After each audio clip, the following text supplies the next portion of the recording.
আসসালামু আলাইকুম ওরহমতুল্লাহি ওবারাকাতু। আত্মাদ্রিস অনলাইন মাদ্রাসা কর্তৃক আয়োজিত ১৯তম শিক্ষক নিবন্ধনের আরবি প্রভাষক পদে আগ্রহীদের কেন্দ্র করে আজকের হাদিস শরীফের ফ্রি ক্লাসে অংশগ্রহণকারী সবাইকে জানাচ্ছি আন্তরিক মোবারকবাদ।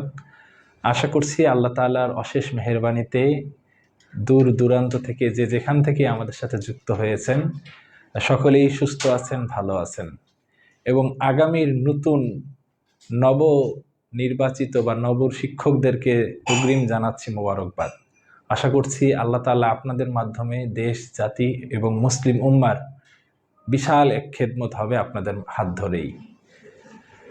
তো আজকে আমরা আর বিলম্ব না করে আমরা হাদিস শরীফের আজকের যে গুরুত্বপূর্ণ ফ্রি সেশন সেই দিকে আমরা একটু লক্ষ্য করি। অলরেডি আমাদের সাথে অনেকেই যুক্ত হয়েছেন। আসসালামু আলাইকুম, আমি আবদুল্লাহ বিন তাহের, কেমন আছেন? ওয়ালাইকুম আসসালাম। ওয়ালাইকুম আসসালাম রহমতুল্লাহ। আশা করছি আপনারা সবাই ভালো আছেন, সুস্থ আছেন। আলহামদুলিল্লাহ, আমরাও ভালো আছি এবং আপনাদের সাথে আজকেই আমাদের এই প্রথম দেখা এবং ১৯তম শিক্ষক নিবন্ধনে যারা আগ্রহী রয়েছেন, যারা ১৯তম শিক্ষক নিবন্ধনে আবেদন করবেন ইনশাআল্লাহ, তাদেরকে কেন্দ্র করে আমাদের আজকের এই ফ্রি সেশন। গুরুত্বপূর্ণ একটি বিষয়ের নাম হচ্ছে হাদিস শরীফ। আমরা জানি ১৯তম শিক্ষক নিবন্ধনের ব্যাপারে এখন পর্যন্ত আনঅফিসিয়ালি যে ঘোষণা, তা থেকে আমরা বুঝতে পারি যে ২০০ মার্কের একটা প্রিলিমিনারি এবং লিখিত দুইটা মিলিয়ে পরীক্ষা হবে, যেটাকে আমরা সরাসরি লিখিত পরীক্ষা বলছি। এই ২০০ মার্কের মধ্যে ১০০ মার্ক থাকবে সাবজেক্টিভ এবং ১০০ মার্ক থাকবে জেনারেল অংশ। এবং আমরা যদিও এখন পর্যন্ত শিওর না, কোথাও কোথাও বর্ণিত আছে বা বলা হয়েছে যে ১৪০ মার্ক থাকতে পারে সাবজেক্টিভ অংশ থেকে। তবে যতদূর জানা যায়, বোঝা যায়, কয়েকদিন আগে এনটিআরসি কর্তৃপক্ষের সাথে এক মিটিং হয়েছিল, সেখানে যদি অন্য যে মাদ্রাসা কলেজ পর্যায়ে এবং কারিগরি যে বিভাগ, তাদের সাথে একটা বিতর্ক তৈরি হতে পারে যদি মাদ্রাসায় ১৪০ মার্ক সাবজেক্টিভ থাকে। তো সে কারণেই মাদ্রাসায় ১৪০ মার্ক না রাখার পক্ষেই একটা সিদ্ধান্ত হতে যাচ্ছে। তো সেই হিসেবে বলা যায় যে আমাদের ১০০ মার্ক, সেটা কলেজ বা কারিগরি বিভাগ, তাদের সাথে একটা সিমিলার থাকবে। সেটা হোক ১০০ মার্ক কিংবা ১৪০ মার্ক, এটা কিন্তু গুরুত্বপূর্ণ। কারণ ১৪০ মার্ক হলেও তাহলে হিউজ পড়াশোনা, আমাদের হিউজ সিলেবাস। আর ১০০ মার্ক হলে সেক্ষেত্রে হয়তো যে আনঅফিসিয়ালি সিলেবাসটা রয়েছে সেখান থেকে কিছুটা কমানো হবে বা কমবে আশা করি। তো যাই হোক, ১০০ হোক বা ১৪০ হোক, সেটা নিয়ে কথা না। আমাদের প্রত্যেকটি বিষয়, যে বিষয়ে যে সিলেবাস যতটুকুই রয়েছে, সেটাকে আমাদের ভালোভাবে আয়ত্ত করতে হবে এবং সেটার মাধ্যমে আমাদেরকে ১৯তম শিক্ষক নিবন্ধনে প্রস্তুতি নিতে হবে। এবং আমরা জানি যে নিবন্ধন পরীক্ষায় যতগুলো বিভাগ আছে, যতগুলো বিষয় আছে, প্রত্যেক বিষয় থেকেই কিন্তু একটা ভালো প্রশ্ন আসবে, বা বলা যায় যে ৮টা ১০টার নিচে প্রশ্ন আসবে না, বরং আরো বেশি আসবে। তো ৮টা যদি প্রশ্ন ধরি, আর যদি ১০-১২টা বিষয় থেকে আসে, সেক্ষেত্রে তো ৮টা অনেক প্রশ্ন। আর যদি সামনে যদি একটু সিলেবাস কমানো হয়, সেক্ষেত্রে বলা যাবে যে কয়টা অংশ থেকে আসবে এবং কয়টা কয়টা প্রশ্ন আসবে। তো যাই হোক, এখন পর্যন্ত আমরা বলতে পারি যে না, আনঅফিসিয়ালি ভাবেও আমরা বলতে পারি যে প্রায় ১০ মার্ক হইলেও, কমপক্ষে হইলেও হাদিস মার্ক থেকে আসবে। তো সুতরাং হাদিস শরীফ এটা খুবই গুরুত্বপূর্ণ, কারণ ১ মার্ক এটা আমাদের নিবন্ধনের র্যাঙ্কিংকে অনেক আগিয়ে পিছিয়ে করে ফেলতে পারে। এজন্য আমাদেরকে প্রত্যেকটা বিষয়ে, আমাদের যে ইনস্ট্রাক্টর যারা রয়েছেন, তারা প্রত্যেকটা বিষয়কেই, প্রত্যেকটা অনুশীলনীর বা প্রত্যেকটা সিলেবাসের অংশকে আপনাদের সামনে ভালোভাবে ফুটিয়ে তুলবেন ইনশাআল্লাহ। তো তারই ধারাবাহিকতায় আজকে আমরা আপনাদের সাথে ইনশাআল্লাহ হাদিস শরীফ নিয়ে কথা বলবো। আমরা জানি হাদিস শরীফ যতটুকু সিলেবাস, তার মধ্যে মিশকাতুল মাসাবি যে গ্রন্থ, এই গ্রন্থ থেকে আপনাদের সাথে বেশ কয়েকটি অধ্যায় রয়েছে। তার মধ্যে প্রথম যে অধ্যায়টা, সেটা হচ্ছে কিতাবুল ঈমান। আমরা জানি মিশকাতুল মাসাবি এই গ্রন্থটা মাসাবিহুস সুন্নাহ গ্রন্থ থেকে এসেছে। তো মাসাবিহুস সুন্নাহ গ্রন্থ থেকেই মিশকাতুল মাসাবির আবির্ভাব হয়েছে। তো আজকে মিশকাতুল মাসাবি গ্রন্থের কিতাবুল ঈমান অংশ থেকে আমরা পড়তে যাচ্ছি ইনশাআল্লাহ। যারা আমাদের সাথে যুক্ত হয়েছেন অলরেডি, সবাইকে জানাচ্ছি আন্তরিক মোবারকবাদ। আমাদের সাথে আমাদের একজন ইনস্ট্রাক্টরও যুক্ত হয়েছেন, মাওলানা হাবিবুর রহমান, যিনি আরবি প্রভাষক, যিনি আমাদের আত্মাদ্রিসের ১৯তম শিক্ষক নিবন্ধনের একজন ইনস্ট্রাক্টর হিসেবে রয়েছেন, আপনাকে জানাচ্ছি মোবারকবাদ, এবং সেই সাথে আরো যারা যুক্ত হচ্ছেন এবং সামনে হবেন সবাইকে জানাচ্ছি মোবারকবাদ। তো যাই হোক, মিশকাতুল মাসাবি সম্পর্কে আপনারা জানেন, সেদিকে আমরা আর সময় ক্ষেপণ করতে চাচ্ছি না। যে মিশকাতুল মাসাবি মাসাবিহুস সুন্নাহ থেকে এসেছে, সেখান থেকে ইমাম বাগাবী রহমতুল্লাহ আলাইহির কাহিনী, সেগুলো আমরা সবই জানি। এবং মিশকাতুল মাসাবিতে 3টি ভাগে অধ্যায়গুলোকে সন্নিবেশন করা হয়েছে: আল ফাসলুল আউয়াল, ফাসলুস সানি, ফাসলুস সালেস। তো আউয়ালে আমরা জানি বুখারী এবং মুসলিম থেকে মুত্তাফাকুন আলাইহি যে হাদিসগুলো, বা বুখারী মুসলিম থেকে যে হাদিসগুলো, সেগুলো কিন্তু আউয়ালে আসছে। আল ফাসলুস সানিতে আমরা জানি সিয়াসেত্তা থেকে, আর আল ফাসলুস সালেস সিয়াসেত্তার বাহিরের বিভিন্ন অংশ থেকে কিন্তু ইমাম মিশকাতের যে সাহেব, তিনি কিন্তু সেভাবেই সংকলন করেছেন। এটা একটি সংকলিত কিতাব। একটা প্রশ্ন আসতে পারে যে মিশকাতুল মাসাবিতে কতগুলো হাদিস রয়েছে। তো এটা সহজে বলা যায় যে 5 নং 45, অর্থাৎ আমরা যদি একটু খেয়াল করি তাহলে আমরা বলতে পারবো যে মিশকাতুল মাসাবিতে প্রায় 5945টি হাদিস রয়েছে। 5945টি হাদিস রয়েছে।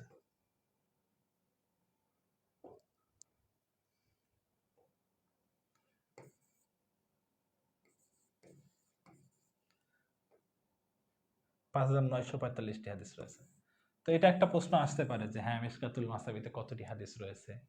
তো এটা আমরা সবাই জানি, এবং এটা আমরা এই বেসিক আলোচনাগুলো করতেছি না এই কারণে যে যেহেতু এইগুলোর সাথে আমরা কিন্তু সবাই এগুলোর সাথে জড়িত আছি, বা জানা আছে আমাদের, কারণ এগুলো আমরা আগেও পড়ে আসছি। তো যাই হোক, আজকে আমরা কিতাবুল ঈমানের গুরুত্বপূর্ণ হাদিস পড়ব। বিসমিল্লাহির রহমানির রহিম। আন ইবনে ওমর রাদিয়াল্লাহু তাআলা আনহু, হযরত ওমর রাদিয়াল্লাহু তাআলা আনহু থেকে, আব্দুল্লাহ ইবনে ওমর রাদিয়াল্লাহু তাআলা আনহু থেকে বর্ণিত। ইবনে ওমর মানে আব্দুল্লাহ ইবনে ওমর, যিনি হযরত ওমর রাদিয়াল্লাহু তাআলা আনহুর সাহেবজাদা অর্থাৎ ছেলে ছিলেন। ক্বালা, তিনি বলেন, ক্বালা রাসূলুল্লাহ সাল্লাল্লাহু আলাইহি ওয়াসাল্লাম, নবীজি বলেছেন, বুনিয়াল ইসলামু আলা খামসিন, ইসলাম প্রতিষ্ঠিত, ইসলামের স্তম্ভ, আলা খামসিন, 5টি বিষয়ের উপর। অর্থাৎ আমরা বলতে পারি ইসলামের খুঁটি 5টি বিষয়ের উপর। এবং সেই খুঁটিগুলো কি? শাহাদাতি আল্লাহ ইলাহা ইল্লাল্লাহ, যে শাহাদাত, সাক্ষ্য দেওয়া, কি বলে? আল্লাহ ইলাহা ইল্লাল্লাহ, আল্লাহ ছাড়া কোনো ইলাহ নেই। ওয়া আন্না মুহাম্মাদান আবদুহু ওয়া রাসূলুহু, এবং সাল্লাল্লাহু আলাইহি সাল্লাম, এবং নিশ্চয়ই মুহাম্মদ সাল্লাল্লাহু আলাইহি ওয়াসাল্লাম আল্লাহ তাআলার রাসূল। এই হাদিসটা সম্পর্কে আমরা সবাই জানি। ওয়া ইকামিস সালাতি ওয়া ইতাইজ যাকাত, এবং নামাজ কায়েম করা, যাকাত আদায় করা, আল হাজ্জি, এবং হজ, ওয়া সাওমি রমাদান, এবং রমাদান অর্থাৎ রমজানের রোজা পালন করা। এখানে 5টি বিষয়ের কথা বলা হয়েছে। অন্যত্র আবু দাউদ শরীফের একটি হাদিসে আছে, সেখানে 3টি বিষয়ের কথা বলা হয়েছে। বিশেষ করে যাকাতের কথা বলা হয়েছে, সালাতের কথা বলা হয়েছে, এবং শাহাদাতের কথা বলা হয়েছে আবু দাউদ শরীফের একটি হাদিসে। তাহলে কি এমন, তখন একটা প্রশ্ন জাগে যে সাওমের কথা কেন বলা হইলো না, অথবা হজের কথা কেন বলা হইলো না? এই দুইটা তাহলে কি করলো এই দুইটা? তো এই হাদিসের আলোকে, বা এই হাদিসের আলোকে, ওইখানে ওই হাদিসের ব্যাখ্যায় উলামায়ে কেরাম, মুহাদ্দিসিনে কেরাম বলেছেন যে এখানে 3টি বিষয়ের কথা বলা হয়েছে, এই 3টির মাধ্যম দিয়ে বাকি সকল বিষয়কে এখানে ইনক্লুড করা হয়েছে। অর্থাৎ ওইখানে যাকাতের বিষয়টা বলা হয়েছে। আমরা জানি যাকাত এমন একটা ইবাদত যেটা হচ্ছে ইবাদতে মালিয়া।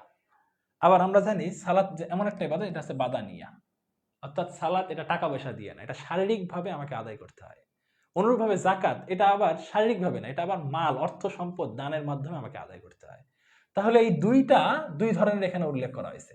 আর শাহাদাত যেটা, সাক্ষ্য যেটা, সেটা তো মানুষের জবান এবং অন্তরের দৃঢ় বিশ্বাস এবং সাক্ষ্যের ব্যাপার, সেটা অন্তরের সাথে মিলিত, তাহলে বা জবানের সাথে মিলিত, তাহলে এটা হচ্ছে আলাদা একটা ব্যাপার। তো মুহাদ্দিসিনে কেরাম বলেছেন যে হজ, আমরা জানি হজ এটা একদিক থেকে এটা হচ্ছে বাদানিয়া, আরেক দিক থেকে এটা হচ্ছে মালিয়া। কারণ হজ সবার উপর ফরজ না, শারীরিক সক্ষমতা থাকা লাগে, আবার আর্থিক একটা ক্যাপাবিলিটিও থাকা লাগে। অনুরূপভাবে সম, রোজাটা হচ্ছে ইবাদতে বাদানিয়া, শারীরিক একটা সক্ষমতার বিষয় আছে। তাহলে এই দুইটা উল্লেখ করা হয় নাই কেন? কারণ বাদানিয়া এবং মালিয়ার দুইটা বিষয় উল্লেখ করা হয়েছে স্বতন্ত্রভাবে। এই দুইটা বিষয় উল্লেখ করার মাধ্যমে বাকি যত ইবাদতে মালিয়া এবং বাদানিয়া আছে সবগুলোকে ইনক্লুড করা হয়ে গেছে। কেমন জানি 3টা দিয়ে বাকি সকল বিষয়কে বোঝানো হয়েছে। দ্যাটস ওয়াই ওই হাদিসে 3টা দিয়ে সবকিছু বোঝানো হয়েছে, এখানে মৌলিকভাবে 5টির কথা বলা হয়েছে। আশা করি আপনারা বুঝতে পারছেন।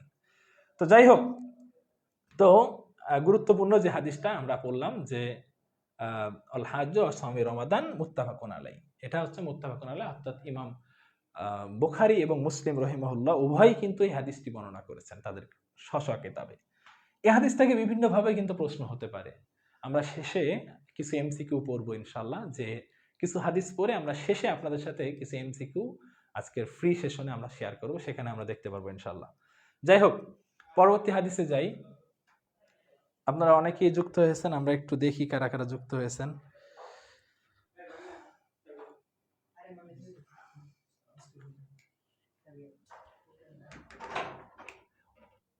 এটা চালু করা যায় না, এটা নোট নোট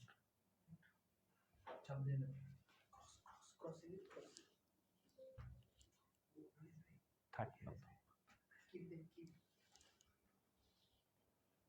এটা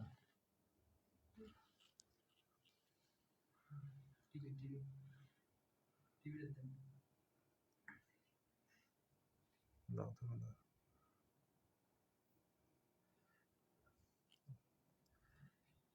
আচ্ছা, অনেকে যুক্ত হয়েছেন। হ্যাঁ, আমার কমেন্টটা পড়লেন না। আচ্ছা, আমরা কমেন্ট পড়ছি, সাফায়েত ভাই। আচ্ছা, আসসালামু আলাইকুম। ওয়ালাইকুম আসসালাম। আচ্ছা, নিবন্ধনে সিনোনিম অ্যান্টোনিম কোথা থেকে পড়লে কমন পাবো? আসলে সিনোনিম অ্যান্টোনিম কতটুকু আসবে এটা সাহিত্যের সাথে আসতে পারে। তো এটা আসলে পড়ার ফাঁক দিয়েই আরবি সাহিত্য যিনি পড়াবেন তিনি কিছু সিনোনিম অ্যান্টোনিম আপনাদের সাথে আশা করি শেয়ার করবেন। তো সাহিত্য থেকে আসার সম্ভাবনা সবচেয়ে বেশি, আরবি সাহিত্য থেকে। সুতরাং ওখান থেকে আপনারা এটা পাবেন, এই আর কি। হ্যাঁ, এরপরে প্রশ্ন করছেন যে সৈয়দ আব্দুল্লাহ, তিনি প্রশ্ন করছেন যে হুজুর সবগুলো হাদিসকে পড়বো? আসলে বিশাল সিলেবাস, আপনাদের প্রায় 10টা অধ্যায় আছে, কিতাবুল জিহাদ আছে পর্যন্ত। হ্যাঁ, এরকম বাসা বাসা কিন্তু 10টার মতো অধ্যায় আছে, হিউজ সিলেবাস, হিউজ হাদিস। তো সুতরাং এতগুলো আমরা পড়াবো না, অতীব গুরুত্বপূর্ণ যে হাদিসগুলো সেগুলো পড়াবো। এবং কিতাবুল ঈমান খুবই গুরুত্বপূর্ণ একটা অধ্যায়, আপনি মাস্ট, এখান থেকে প্রশ্ন আসবেই।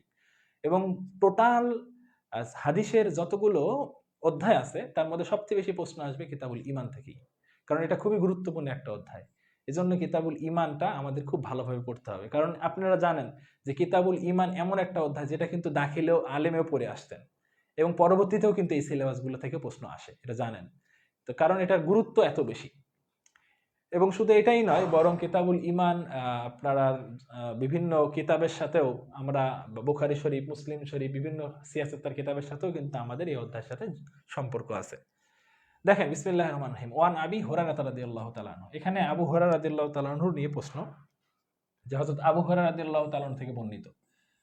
তো এখানে একটা প্রশ্ন আসতে পারে যে আবু হুরায়রা রাদিয়াল্লাহু তাআলা আনহু এর পূর্বের নাম কি ছিল, ইসলাম গ্রহণের পূর্বের নাম কি ছিল, অথবা তিনি কবে ইসলাম গ্রহণ করেছেন।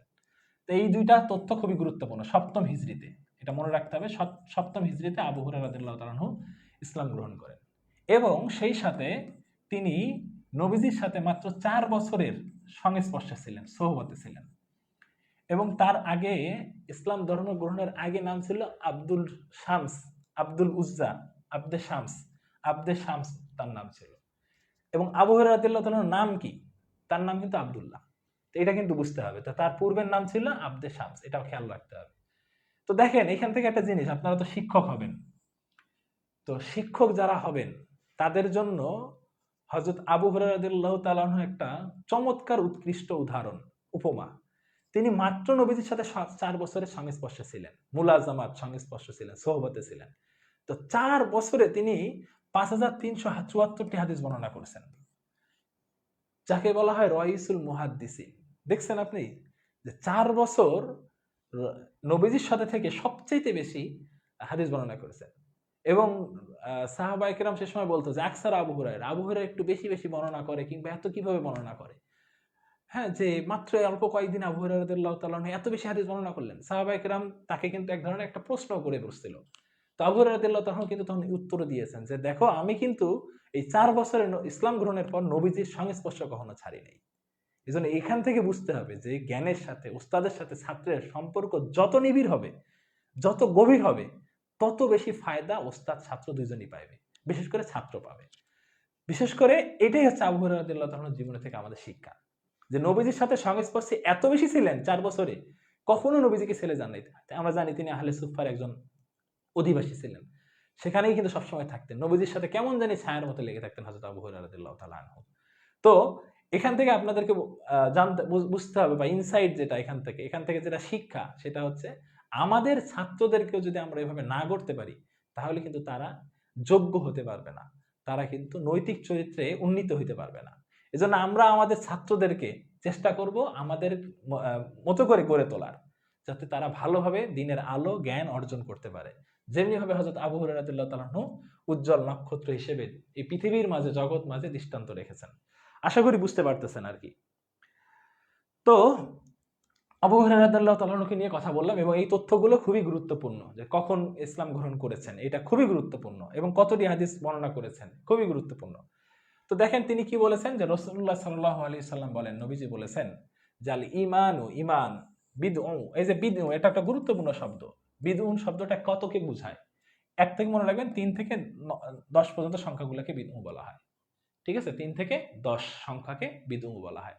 তো এটা একটা নৈর্ব্যক্তিক এমসিকিউ কিন্তু আসতে পারে। আমরা কিন্তু হাদিস পড়তেছি না, শুধু হাদিস পড়ার সাথে সাথে গুরুত্বপূর্ণ এমসিকিউ কোনগুলো হতে পারে সেটাও কিন্তু আপনাদের সাথে শেয়ার করতেছি।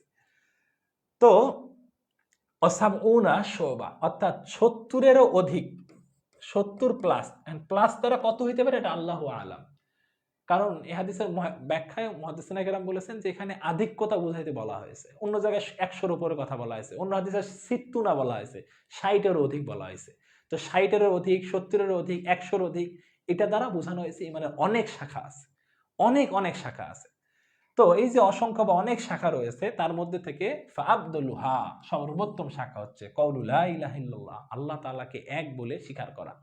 খেয়াল করছেন যে আল্লাহ তাআলাকে এক বলে স্বীকার করা, এটা সবচেয়ে বড়। কারণ যদি আল্লাহ তাআলাকে যদি কেউ এক বলে স্বীকার না করে, তাহলে তো সে মুসলমানই হবে না। ঈমানের দরজা প্রবেশ করতে গেলে তাকে এই কথা সাক্ষ্য দিয়ে কিন্তু প্রবেশ করতে হবে। তাকে মুসলমান হইতে গেলে তাকে এই কথা দৃঢ় মনে সাক্ষ্য দিয়ে কিন্তু ইসলামে প্রবেশ করতে হবে। সেজন্য এর চাইতে উত্তম কোনো কথা, ঈমানের কোনো অংশ পৃথিবীতে থাকতে পারে না। কারণ যেটা দরজা, আপনি ঘরে ঢুকবেন, যদি দরজাই না থেকে ঢুকবেন কিভাবে? আপনি বাড়িতে যদি দরজায় না ঢোকেন, বাড়ির গেটেই যদি না আসেন, তাহলে বাড়িতে ঢুকবেন কিভাবে? তো ব্যাপারটা হচ্ছে এরকমই, যে এটা হচ্ছে ঈমানের দরজা, ঈমানের মূল স্তম্ভ, মূল পাইলিং। ও আদনাহা, এবং সর্বনিম্ন স্তর হচ্ছে কি, যে ইমাতাতুল আযা, কষ্টদায়ক বস্তু সরানো। আযা মানে কষ্টদায়ক বস্তু সরানো। হাদিস শরীফে আসছে উক্তুলুল মুজি কবলাল আযা, যে কষ্টদায়ক প্রাণীকে আঘাত করার পূর্বে তোমরা হত্যা করো। তো আযা, আযা মানে কষ্টদায়ক বস্তু, ইমাত মানে সরানো, আনিত তরিক, রাস্তা থেকে, তার রাস্তা থেকে কষ্টদায়ক বস্তু সরানো।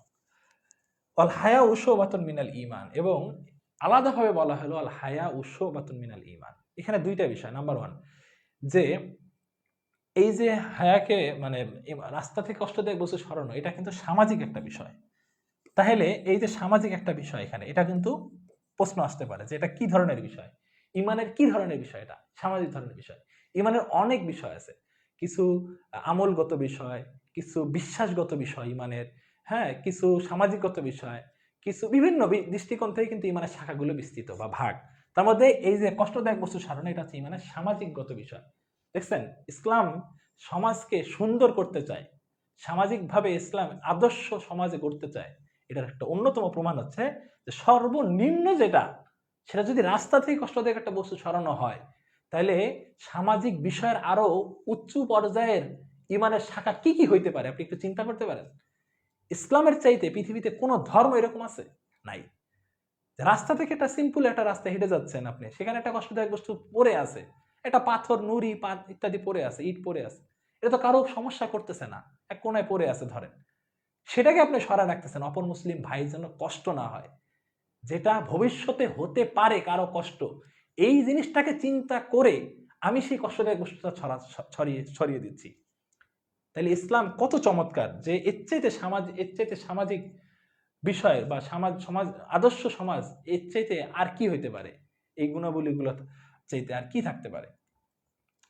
এরপরে গুরুত্বপূর্ণ বিষয় আল হায়া উসওয়াতুন মিনাল ঈমান। দেখেন হায়াকে কেন আলাদাভাবে উল্লেখ করা হলো। আমরা হাদিস পড়ি, কিন্তু হাদিস পড়ে সেটাকে আমরা একটু অ্যানালাইসিস করি না, বা উলামায়ে কেরাম এই হাদিসের আলোকে কি বলছেন সেগুলোকে জাজমেন্ট করি না। হায়া, লজ্জা এমন একটা গুণ, যে এই গুণটা হচ্ছে একজন মুমিনের সবচেয়ে গুরুত্বপূর্ণ একটা গুণ। যদি কোনো মুমিনের, মুসলমানের যদি লজ্জাই না থাকে, যাচ্ছে তাই বলতে পারে সে। এজন্য বলা হয়েছে যে যার লজ্জা শরম নাই, সে হচ্ছে কেমন জানি পশুর মতো হয়ে যায়। কারণ একটা পশু পাখির লজ্জার শরম নাই, সে যেখানে সেখানে যে কোনো কাজ করতে পারে। তদ্রুপ একজন মুমিন যদি লজ্জা শরম না থাকে, তাহলে তো কেমন জানি সে হয়ে গেল কাল আনআম, চতুষ্পদ জন্তুর মতো। যেন লজ্জা মুমিনের ভূষণ, বিশেষ করে নারী সমাজের লজ্জা খুবই ভূষণ, অলংকার। বর্তমানে এমন এক সময় শুরু হয়েছে, এমন এক জগৎ বা বর্তমান সময় যুগ চলতেছে, যে আমাদের নারী পুরুষ উভয়েরই লজ্জা এখন বিলীন হয়ে গেছে। অথচ লজ্জা মুমিনের হাতিয়ার। লজ্জাশীলতাকে আল্লাহ তাআলা পছন্দ করেন, আল্লাহ তাআলা নিজেও লজ্জাশীল। তো সেই হিসেবে লজ্জাটা ইমানের খুবই গুরুত্বপূর্ণ বিষয়। কারণ লজ্জা যখন ব্যক্তির থাকে, তখন ব্যক্তি অনেক গুনার কাছ থেকে বিরত থাকতে পারে। তখন ব্যক্তি নিজেকে অনেক সংকুচিত করতে পারে, নিজেকে ছোট মনে করতে পারে, নিজেকে মধ্যে অহংকার আসে না। অনেক অনেক অনেক ফায়দা লজ্জা। কিন্তু এমন এক সময় চলতেছে এখন, যে আমাদের নারীদের তো লজ্জা একেবারেই বিলীন হয়ে গেছে, যে রাস্তাঘাটে যেমন ইচ্ছা তেমন চলতেছে। আমাদের পুরুষদেরও বিশেষ করে এমনও আছে দৃশ্য, যেগুলো আমরা বলতে আমাদের কাছে খুবই দুঃখ লাগে। এজন্য আমরা যারা শিক্ষক আছি, আমাদের যেন লজ্জা এই জিনিসটা যেন থাকে। এই জন্য আমাদের ওস্তাদরা বলতেন যে, বেটা, বিয়ে করতে গেলে, পাত্রী দেখতে গেলে লজ্জাশীল পাত্রী দেখতে হবে, খুঁজতে হবে। যদি লজ্জা না থাকে পাত্রীর মধ্যে, এই গুণ যদি না পাওয়া যায়, তাহলে কিন্তু জীবনে খবর আছে। রাস্তাঘাটে এখানে সেখানে মানুষের সামনে, আত্মীয়জনের সামনে এমন কোনো কথা ফুরুত করে বলে ফেলবে, তোর কিন্তু পেস্টিজে হ্যাম্পার হয়ে যাবে। তো যাই হোক, এজন্য লজ্জাশীল পাত্রী খুঁজতে হবে। যারা আপনারা বিয়ে করেন নাই, লজ্জাশীল পাত্রী খুঁজে নেবেন আর কি। তো যাই হোক, তো আমরা বললাম যে লজ্জা এটা মুমিনের খুবই গুরুত্বপূর্ণ একটা হাতিয়ার। আল্লাহ তাআলা আমরা যেন লজ্জাশীলতার গুণে গুণান্বিত হতে পারি, এটা হচ্ছে আমাদের হাদিস থেকে শিক্ষা। দেখেন, আমরা এই হাদিসের আলোকে গুরুত্বপূর্ণ বিষয়গুলো আমরা পড়লাম। পরবর্তী হাদিসে যাই, তার আগে দেখি আপনাদের সাথে কে কে কমেন্ট করছেন, একটু পড়ি আপনাদের সাথে।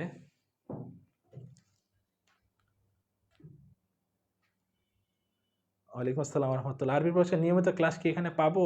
হ্যাঁ, আপনারা নিয়মিত পাবেন বলতে কিছু ক্লাস, প্রত্যেক সাবজেক্টেরই কয়েকটা করে ক্লাস আমরা ফ্রি দেব ইনশাআল্লাহ।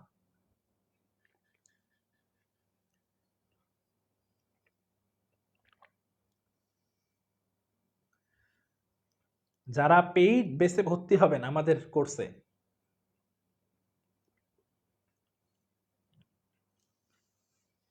তাদের জন্য আমাদের এক্সট্রা গ্রুপ আছে, সেই গ্রুপে আপনারা পাবেন। এখানে একটা বিষয় আপনাদেরকে বলি, আমাদের কিন্তু এটা আরবি প্রভাষক একটা পেইড ব্যাচ কিন্তু চলতেছে অলরেডি।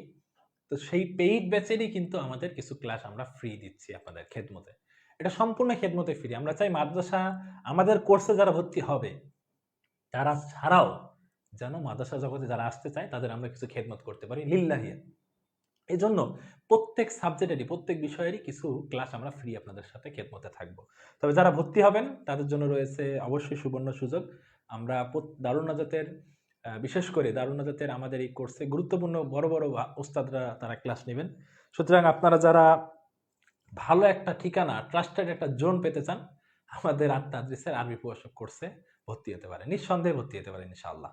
ইনশাআল্লাহ ভালো কিছুই পাবেন। এবং আমরা কিন্তু এই যে আপনারা দেখতেছেন যে এই যে ডিজিটাল স্মার্ট বোর্ডে কিন্তু ক্লাস নিতেছি। কোথাও স্মার্ট বোর্ডে ক্লাস হয় নিবন্ধনে, মানে মাদ্রাসায়, এটা আমার জানা নাই ব্যক্তিগতভাবে। এবং দেশের সেরা স্বনামধন্য মাদ্রাসার শিক্ষকরা কিন্তু এখানে ক্লাস নেবেন। আরো বড় বড় কয়েকজন ওস্তাদ কিন্তু ক্লাস নেবেন, তাদের কিন্তু ছবি অনলাইনে দেওয়া নাই।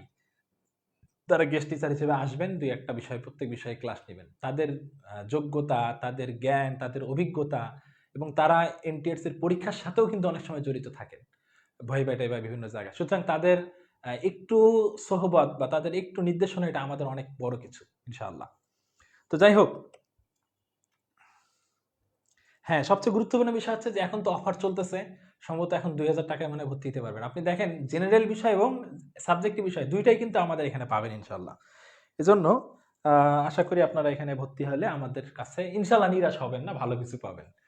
দেখেন পরবর্তী হাদিসে যাই। বিসমিল্লাহির রহমানির রহিম। আন আব্দুল্লাহ ইবনে আমর রাদিয়াল্লাহু তাআলা আনহু। এটা কিন্তু আমর, এটা কিন্তু ভুল পড়া যাবে না। আইন মিম র থাকলে ওমর, ঠিক আছে? আপনারা শিক্ষক হবেন যারা, তারা এটা ভালো করে খেয়াল রাখবেন। আইন মিম র যদি থাকে তাহলে এটা ওমর, আর আইন মিম র থাকলে এটা কিন্তু আমর। হযরত আমর, আব্দুল্লাহ ইবনে আমর রাদিয়াল্লাহু তাআলা আনহু থেকে বর্ণিত, ক্বালা রাসূলুল্লাহি সাল্লাল্লাহু আলাইহি ওয়াসাল্লাম, নবীজি বলেছেন। দেখেন, নবীজি এখন মুসলমানের সংজ্ঞা দিয়েছেন। মুসলমান কে? এখন চিন্তা করবেন এই হাদিস পড়ে আমি আপনি মুসলমান কিনা। ঠিক আছে?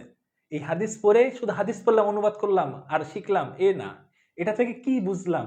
কারণ আপনি তো শিক্ষক হবেন। আমরা তো প্রত্যেকটা হাদিসের এত ডিপলি আলোচনা করতে পারবো না।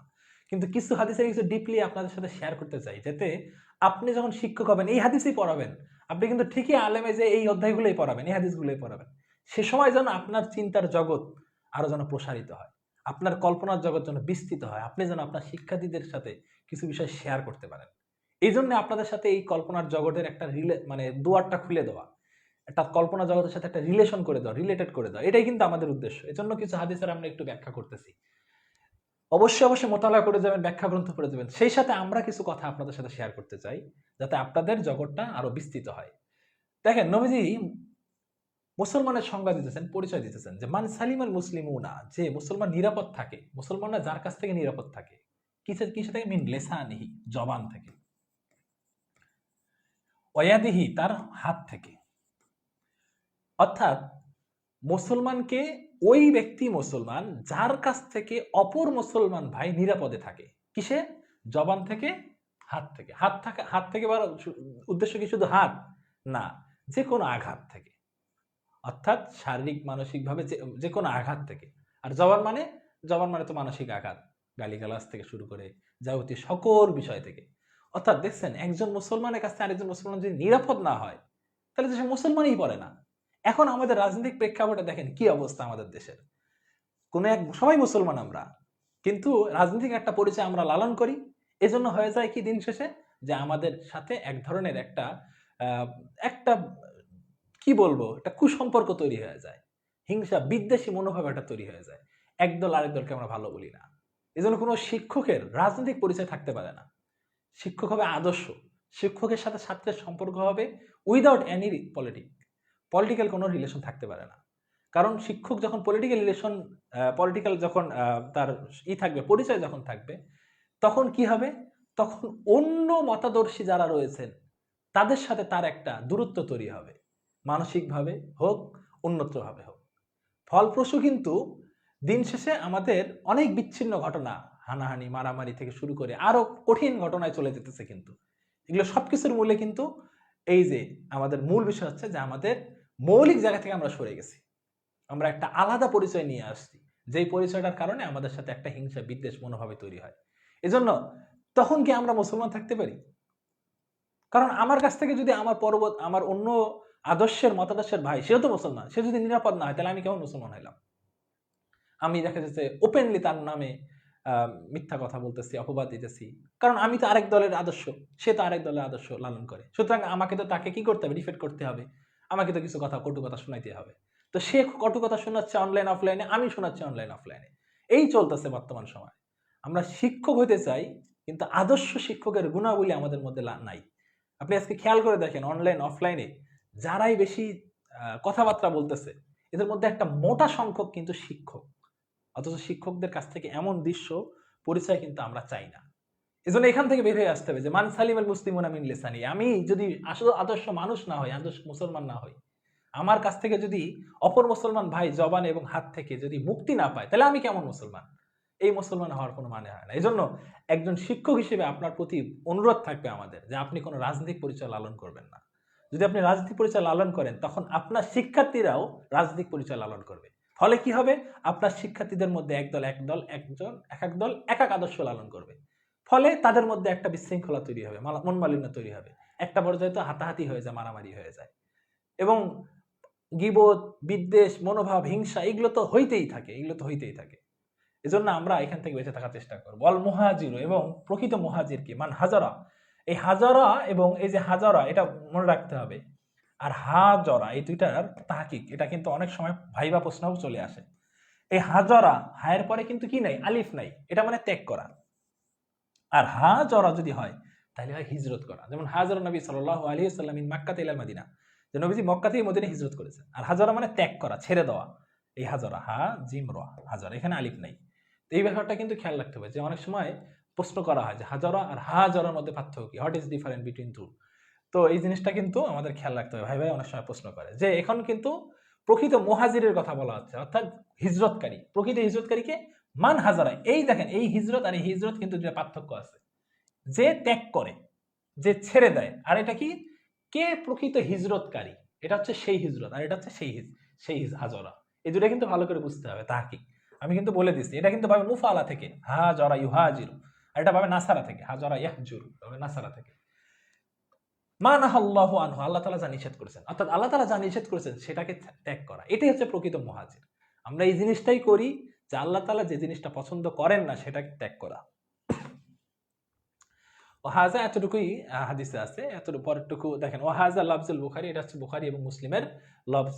ক্বালা, তারা বলেন যে ইন্না রাজুলান সাআলা নবী সাল্লাল্লাহু আলাইহি ওয়াসাল্লাম, নবীজি সাল্লাল্লাহু আলাইহি ওয়াসাল্লামের কাছে এক ব্যক্তি প্রশ্ন করলেন কি, যে আইয়ুল মুসলিমিন খায়রুন।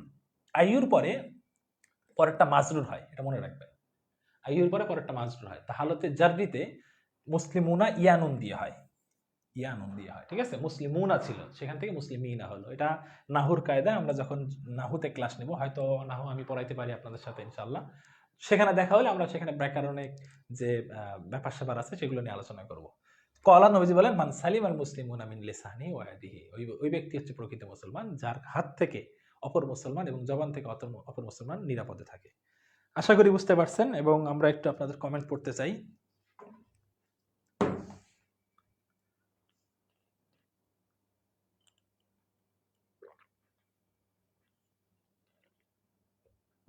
লেকচার শিট কি পাওয়া যাবে? হ্যাঁ, ভর্তি ফি কিন্তু সহকারী মৌলভীর ক্লাস এটা আত-তাদরিস থেকে হবে না, এটা আমাদের ব্যক্তিগত কোর্স আছে। আপনি চাইলে আমাদের সাথে ব্যক্তিগত কোর্সে যুক্ত হতে পারেন। তবে যারাই আমাদের সাথে যুক্ত হতে চান, আপনাদেরকে একটা গ্রুপের লিঙ্ক দিতে পারি, সেখানে আমাদের নিয়মিত রেগুলার এমসিকিউ টেস্ট হয়। তো চাইলে আপনারা সেই গ্রুপে অ্যাড হয়ে এমসিকিউ টেস্ট দিতে পারেন, যুক্ত হতে পারেন। সেই গ্রুপের লিঙ্ক আমি আপনাদেরকে কমেন্ট বক্সে দিয়ে দিচ্ছি। হ্যাঁ, এমসিকিউতে যারা যুক্ত হতে চান, ঠিক আছে। MCQ, free MCQ exam, Q exam group, আমি আপনাদেরকে একটা লিঙ্ক দিয়ে দিলাম। সেই গ্রুপে আপনারা চাইলে যুক্ত হতে পারেন, ঠিক আছে, যুক্ত হতে পারেন। আচ্ছা, অনেক বছর আরবি চর্চা নেই, আরবিতে দক্ষ নেই, এমন অবস্থায় আরবি ভাষায় টিউশন নেওয়া কি ঠিক হবে?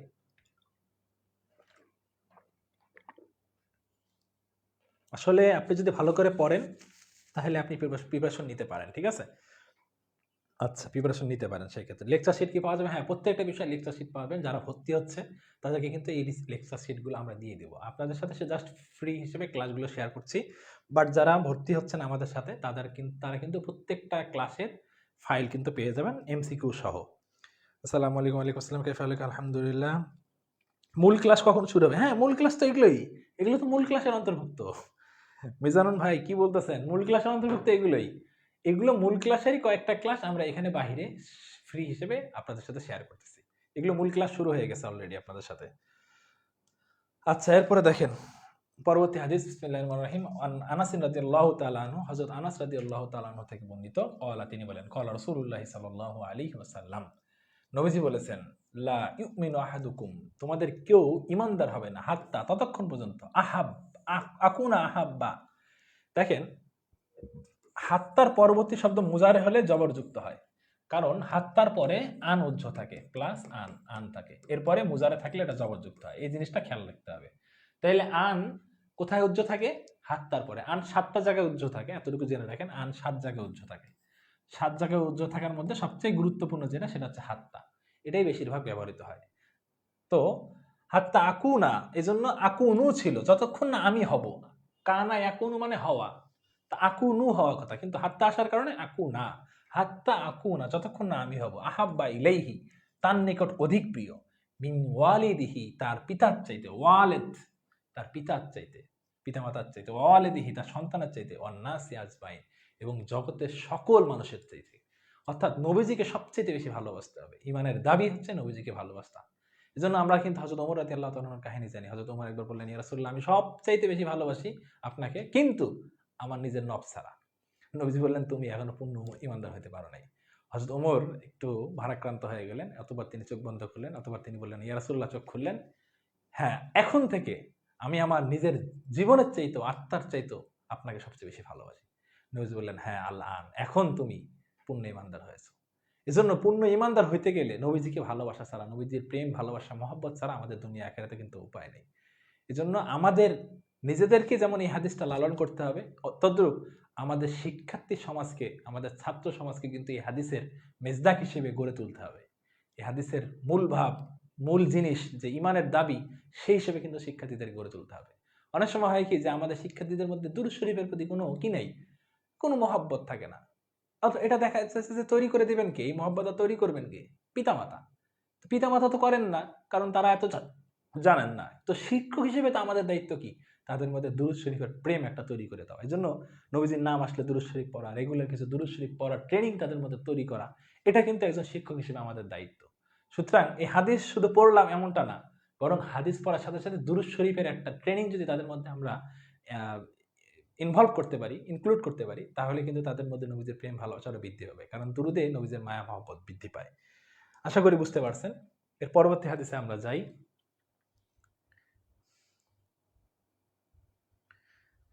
স্ক্রিনের উপরের কমেন্ট দেখা যায় না কিছু, আচ্ছা দেখা যাবে ইনশাআল্লাহ। দেখেন, ওয়ান আনাস রাদিয়াল্লাহু তাআলা আনহু, হযরত আনাস রাদিয়াল্লাহু তাআলা থেকে বর্ণিত, তিনি বলেন, ক্বালা রাসূলুল্লাহি সাল্লাল্লাহু আলাইহি ওয়াসাল্লাম, নবীজি বলেছেন। নবীজি বলেছেন, কি বললেন নবীজি? ক্বালা রাসূলুল্লাহি সাল্লাল্লাহু আলাইহি ওয়াসাল্লাম, নবীজি বলেছেন সাল্লাল্লাহু আলাইহি ওয়াসাল্লাম যে সালাসুন, তিনটি গুণ, তিনটা গুণ, মান কুন্না ফিহি, যার মধ্যে পাওয়া যাবে, ওয়াজাদা, সে পাবে, লাভ করবে, ওয়াজাদা ইয়াজিদু, ওয়াজাদা ইয়াজিদু। এটা গুরুত্বপূর্ণ একটা বিষয় হচ্ছে ওয়াজাদা শব্দের তাহকিক, জিন্স, এটা কিন্তু আজ মেসালে ওয়াউই, একটুকু মনে রাখবেন। ওয়াউইয়া যদি থাকে তাহলে মেসাল, আজওয়াফ, নাকেসা, এগুলো তো আপনারা জানেন। প্রথম অক্ষরে থাকলে মেসাল, দ্বিতীয় অক্ষরে থাকলে আজওয়াফ, আর লাম অক্ষরে থাকলে সেটাকে বলবো নাকেস। এবং যদি ওয়াও থাকে তাহলে বলবো মেসালে ওয়াউই, ইয়া থাকলে মেসালে ইয়াই। যেমন আমি যদি বলি ইয়া বি সা, ইয়া বি, এটা সিন ধরেন, ঠিক আছে, ইয়া বি সা, তাহলে এটা কি হবে? এটা হবে মেসালে, মেসালে ইয়াই। বুঝতে পারছেন কিনা? কারণ শুরু অক্ষরে কি আছে? ইয়া আছে। আবার এই ইয়া কিন্তু আবার মাঝির ইয়া না, ঠিক আছে, সরি মুজারের ইয়া না। মুজারের যে আলামত, এটা কিন্তু আবার বোঝা যাবে না, কারণ এটা হচ্ছে মাঝির, ঠিক আছে। ইয়াবিসা, শুকনো হওয়া, শুকিয়ে যাওয়া। তো সে ব্যক্তি ইমানের স্বাদ পাবে, হালাওয়াতাল ইমান, ইমানের স্বাদ পাবে। মান কানা আল্লাহু রাসূলুহু আহাব্বা ইলাইহি, তার মধ্যে কি কি দেখেন, যে তার কাছে হবে আল্লাহ এবং তার রাসূল, আহাব্বা ইলাইহি মিম্মা সিওয়াহুমা, সকল কিছু চাইতে আল্লাহ এবং আল্লাহ রাসূলের মহব্বত, ভালোবাসা তার কাছে সবচাইতে বেশি হবে। বুঝছেন? আচ্ছা, তাহলে এক হচ্ছে আল্লাহ ও তার রাসূল তার কাছে সবচাইতে, সবকিছু থেকে প্রিয় হবে। দুই নম্বর কি, ওমান আহাব্বা আবদান, সে কোনো বান্দাকে মহব্বত করবে, আবদান বান্দা, আবদুনের বহুবচন ইবাদুন, আবদুনের বহুবচন ইবাদুন, লা ইউহিব্বুহু ইল্লা লিল্লাহ, যে সে আল্লাহ, সে ভালোবাসবে শুধুমাত্র আল্লাহর জন্য। তাহলে কাউকে ভালোবাসবে কার জন্য? আল্লাহর জন্য। এই হাদিস থেকে এটা হচ্ছে মূল বিষয়, যে আমরা ভালোবাসবো আল্লাহর জন্য। আচ্ছা আচ্ছা, আমি আপনারা আমাকে মেসেজ দিলে আমি তাহলে লিঙ্ক দিয়ে দেবো হোয়াটসঅ্যাপে, অথবা আমার বিভিন্ন পোস্টেও কিন্তু এই লিঙ্কটা দেওয়া আছে, ঠিক আছে, আমার লাস্ট পোস্টেও দেওয়া আছে, সেখানেও পাবেন। 3 নাম্বার কি, অমান ইয়াকরাহু, আর যে অপছন্দ করে, কারিহা ইয়াকরাহু মানে অপছন্দ করে, আই ইয়াউদাহু, ফিরে যাইতে, ফিল কুফরি, কুফরে, কুফরে ফিরে যেতে অপছন্দ করে, বাদা আনকাযাহুল্লাহু মিনহু, আল্লাহ তাআলা তাকে উদ্ধার করার পর, আল্লাহ তাআলা তাকে রক্ষা করার পর, আনকাযা মানে রক্ষা করা, রক্ষা করার পর। অর্থাৎ কোনো ব্যক্তি ধরেন আগে কুফর ছিল, কুফরি করতো, কাফের ছিল, পরবর্তীতে সে ইসলাম গ্রহণ করছে, তাহলে আল্লাহ তাআলা তাকে রক্ষা করেছেন। তো ওই ব্যক্তি যে কি করে, আল্লাহ তাআলা তাকে, যে ব্যক্তিকে আল্লাহ তাআলা রক্ষা করার পর সে পুনরায় কুফরে ফিরে যেতে কি করেন, ইয়াকরাহু, অপছন্দ করেন, কামা ইয়াকরাহু, যেমনি ভাবে অপছন্দ করেন, আইয়ুলকা ফিন্নার, যেমনি ভাবে সে অপছন্দ করে আগুনে নিক্ষিপ্ত হওয়াকে, আইয়ুলকা, আলকা ইউলকি মানে নিক্ষেপ করা, আল ইলকাউ মানে নিক্ষেপ করা। তাহলে যেমনি ভাবে সে অপছন্দ করেন কি, জাহান্নামে ফিরে যাওয়া, জাহান্নামে নিক্ষিপ্ত হওয়া। অর্থাৎ জাহান্নামে নিক্ষিপ্ত হওয়াকে যেমনি ভাবে সে অপছন্দ করেন, তেমনি ভাবে কুফর থেকে ইসলামে আসার পরে পুনরায় আবার কুফরিতে ফিরে যাওয়াকে সে ব্যক্তি অপছন্দ করে। তার মানে সে কখনো ইসলাম থেকে আর খারেজ হতে পারে না, বরং ইসলামের যে নীতি, আদর্শ, নিয়ম, বিধান, হুকুম, এটা সে ভালোভাবে আদায় করে এবং পালন করে। এটাকেই এই হাদিসে বোঝানো হয়েছে। তো যাই হোক, আশা করি হাদিসগুলো থেকে বুঝতে পারতেছেন। আমরা এমনি সামনের দিকে চলে যাই। পরবর্তী হাদিস দেখেন,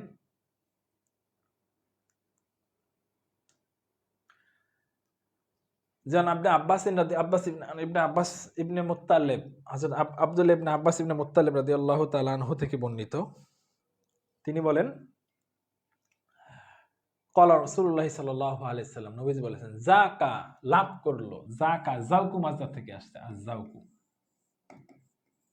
স্বাদ পাওয়া, ভাবে নাসারা থেকে, নুন মানে কিন্তু ভাবে নাসারা, বুঝবেন। তো আমাল ইমান, ইমানের স্বাদ পাবে।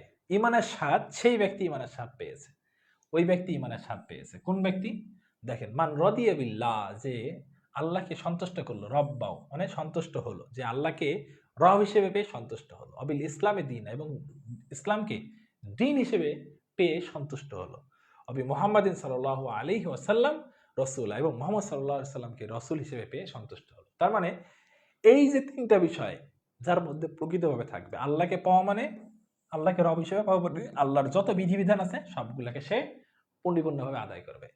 ইসলামকে দিন হিসেবে পাওয়া মানে ইসলাম দিনী বিধানের যতগুলো শরীয়তি বিধান এসেছে সেগুলোকে সে আদায় করবে, মনে প্রাণে বিশ্বাস করবে। আর মোহাম্মদ সাল্লাল্লাহু আলাইহি ওয়াসাল্লামের যে সুন্নাহ রয়েছে, নবীজির যে জীবন আদর্শ রয়েছে, উসওয়াতুন হাসানা রয়েছে, সেটা নিজের মধ্যে এবং নিজের পরিবার এবং পরিজন এবং নিজের অধীনস্থর মধ্যে সেটাকে বাস্তবায়ন করা। এজন্য শিক্ষক হিসেবে নিজে যেমন পালন করা এই বিধানগুলো, এই আদর্শটাকে তুমি হবে নিজের ছাত্রদেরকে, শিক্ষার্থীদেরকে সেভাবে গড়ে তোলা।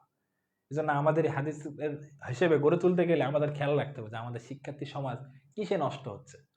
হাদিস পড়লাম, প্রকৃতভাবে হাদিস পড়াইলাম, তাদের মধ্যে কি তিনটা জিনিস ইনপুট হচ্ছে? তাদের কাছ থেকে কি তিনটা জিনিস আউটপুটে আসবে? কেন আসতেছে না? না আসলে প্রতিবন্ধক কি? আমাদেরকে সেই প্রতিবন্ধক নিয়ে কাজ করতে হবে। শিক্ষক মানে শুধু পড়িয়ে যাওয়া এটা না। একজন শিক্ষক একটা জীবন আদর্শ। শিক্ষক সে আলোর পথ দেখাবে। শিক্ষক সে জীবনকে সুন্দর করে সাজাতে শিখাবে। সুতরাং তার যদি এই তিনটা জিনিস পরিপূর্ণভাবে না হয়, ধরেন সে কোনো বিধান আল্লাহ তাআলার বা শরীয়তের দ্বীনের কোনো বিধান পালন করতেছে না, সেক্ষেত্রে তাহলে কেন পালন করতেছে না সেটার কারণ খুঁজে বের করতে হবে। বর্তমান সময়ে কারণগুলো আইডেন্টিফাই করা খুবই গুরুত্বপূর্ণ। বিশেষ করে মোবাইল ডিভাইস, ইন্টারনেট, ফেসবুক, এগুলো মারাত্মকভাবে আমাদের শিক্ষার্থী সমাজকে, যুব সমাজকে নষ্ট করতেছে। এজন্য আমাদের দারুন নাজাত মাদ্রাসা সহ অন্যান্য ভালো মাদ্রাসায় কিন্তু মোবাইল ইউজ করা, ডিভাইস ইউজ করা নিষেধ। এবং রিসেন্টলি অস্ট্রেলিয়াতে, আমি রিসেন্টলি পত্রিকায় পড়েছি, অস্ট্রেলিয়াতে 16 বছরের নিচে কোনো শিক্ষার্থীর ফেসবুক ইউজ করা বা সোশ্যাল মিডিয়া ইউজ করা সম্পূর্ণ নিষেধ। এক কথায় ফোন ইউজ করাটা কেমন জানি নিষেধ করে দিয়েছে। সোশ্যাল অ্যাকাউন্ট থাকা যাবে না তাদের, কোনো ফেসবুক, টুইটার ইত্যাদি কোনো অ্যাকাউন্ট থাকা যাবে না। মানে তাদেরকে কোনো কিছু এগুলো ব্যবহার করতে দেওয়া যাবে না। তো যে জিনিসটা আমরা দারুনাথকে আরো 2 যুগ আগে থেকে করে আসতেছি, 2-3 দারুনাথের শুরুকাল থেকে, সেটা এতদিন পরে তারা বুঝেছে যে হ্যাঁ, শিক্ষার্থীদের নৈতিক চরিত্রের অবক্ষয় হওয়ার জন্য সবচেয়ে গুরুত্বপূর্ণ হচ্ছে এই যে মোবাইল ডিভাইস, ইত্যাদির প্রতি অ্যাট্রাক্টেড, তারা অ্যাডিক্টেড হয়ে গেছে। এই যে অ্যাডিক্টেড হওয়ার কারণে তাদের মধ্যে দ্বীনের, ইসলামের, নবীজির জীবন আদর্শ তাদের মধ্যে পয়দা হচ্ছে না। সে নামাজের ব্যাপারে গাফিলতি, শরীয়তের বিধিবিধানে গাফিলতি, পর্দার ব্যাপারে গাফিলতি, এবং এমন এক জামানা চলতেছে বর্তমান সময়ে আমাদের, যে আমাদের নিজেদের পরিবারে পর্দা নাই। এমন এক অবস্থা, আমরা আমাদের স্টুডেন্টদের মধ্যে তো পর্দা নাই, নিজেদের পরিবারে পর্দা নেই। আমরা পর্দা করে সবকিছু করে ফেলি। পর্দা করে সবকিছু করা যায় না। এটা সবচেয়ে গুরুত্বপূর্ণ একটা বিষয়। একটা মডারেট ইসলাম মানে মানসিকতা আমাদের মধ্যে প্রবেশ করছে যে আরে পর্দা করে তো সব করা যায়। কোথাও বলছে পর্দা করে সব করা যায়? হিজাব পরে সব করা যায়, পর্দা করে সব করা যায় না। বোরখা পরে সব করা যায়, প্রকৃত পর্দা করে সব করা যায় না। যদি পর্দা করে সবই করা যেত, তাহলে কেন আম্মাজান মা ফাতেমা রাদিয়াল্লাহু তাআলা আনহা, তিনি যখন ইন্তেকালের একদম শেষ মুহূর্তে, সে সময় তিনি তার স্বামীকে হযরত আলী রাদিয়াল্লাহু তাআলা আনহুকে বললেন যে আমি মারা গেলে আপনি রাতের আধারে আমাকে কবর দিয়ে দিবেন, দাফন করবেন। কারণ আমি চাই না আমার কোনোভাবে আমার শারীরিক কিছু বা মানুষজন জানুক যে ফাতেমার শারীরিক গঠন কেমন ছিল। সুতরাং রাতে যেন কেউ আধারে কেউ না দেখে, রাতের আধারে আমাকে দাফন করে ফেলবেন, কোনোভাবে যেন প্রকাশিত না হয়ে যায়, কেউ না বোঝে হ্যাঁ অমুক তো অনেক ভারী, অমুক তো অনেক হালকা, অমুক তো মোটা একটু, ইত্যাদি ইত্যাদি ইত্যাদি। যে কোনো কিছু যেন আমার নামে কল্পনায় যেন মানুষের না আসে। এজন্য তিনি রাতের আধারে তার স্বামীকে অনুরোধ করছেন যে আপনি আমাকে রাতের আধারে দাফন করবেন, এবং হযরত আলী রাদিয়াল্লাহু তাআলা রাতের আধারে তাকে দাফন করছেন। এবং আরো গুরুত্বপূর্ণ বিষয় পর্দার ব্যাপারে দেখেন, আম্মাজান আয়েশা রাদিয়াল্লাহু তাআলা আনহা, তিনি যখন নবীজি মারা গেলেন, ইন্তেকাল করলেন, নবীজি ইন্তেকালের পরে তিনি তো নবীজির রওজার সাথেই ওখানে ওই ঘরেই থাকতেন। এরপরে সেখানে হযরত আবু বকর রাদিয়াল্লাহু তাআলা আনহু তার দাফন হলো। দাফন হওয়ার পরেও তিনি ওই রুমেই ছিলেন। কিন্তু ওমর রাদিয়াল্লাহু তাআলা যখন ইন্তেকালের পূর্বে তিনি যখন অনুমতি চাইলেন যে আমি ওইখানে শুইতে চাই ওই জায়গায়, তখন আয়েশা রাদিয়াল্লাহু তাআলা নিজের উপর ওমর রাদিয়াল্লাহু তাআলাকে প্রাধান্য দিলেন যে ওই জায়গাটা আমি শুইতে চাইছিলাম, আমি দাফন হতে চাইছিলাম, কিন্তু ওমর যেহেতু চেয়েছে, এত বড় জলিল কথা সাহাবী, আমি আমার উপর তাকে প্রাধান্য দিলাম। হযরত ওমর রাদিয়াল্লাহু তাআলা তার সুপারিশ পাশ হলো। তো উমর রাদিয়াল্লাহু তাআলা যখন দাফন হইলেন নবীজির পাশে, এরপরে নবীজির আয়েশা রাদিয়াল্লাহু তাআলা আনহা তখন একটা পর্দা টাঙিয়ে দিলেন। এই রওজা থেকে একটা পর্দা টাঙিয়ে দিলেন। কারণ এতদিন তার ঘরের সাথে তার মাহরাম পুরুষ ছিল। আবু বকর রাদিয়াল্লাহু তাআলা আনহু এবং নবীজি দুজনেই তার মাহরাম, একজন স্বামী, একজন পিতা। মাহরাম থাকার কারণে পর্দা টাঙানোর কোনো প্রয়োজন ছিল না। কিন্তু যখনই ওমর রাদিয়াল্লাহু তাআলা দাফন হইলেন, তখন হযরত ওমর আয়েশা রাদিয়াল্লাহু তাআলা আনহা একটা কাপড় পর্দা টাঙিয়ে দিলেন। কেন টাঙিয়ে দিলেন? প্রশ্ন হচ্ছে এটা, কেন টাঙালেন? এইটাই পর্দা। পর্দা এত সহজ না। এটা অনেক গুরুত্বপূর্ণ বিষয়। কিন্তু এটাকে হালকা বানায় ফেলেছি আমরা বর্তমান সময়ে। এমন হালকা বানায় ফেলেছি, নানান রঙের ঢঙ্গের বোরকা পরে বর্তমান সমাজটাকে আমরা নষ্ট করতেছি।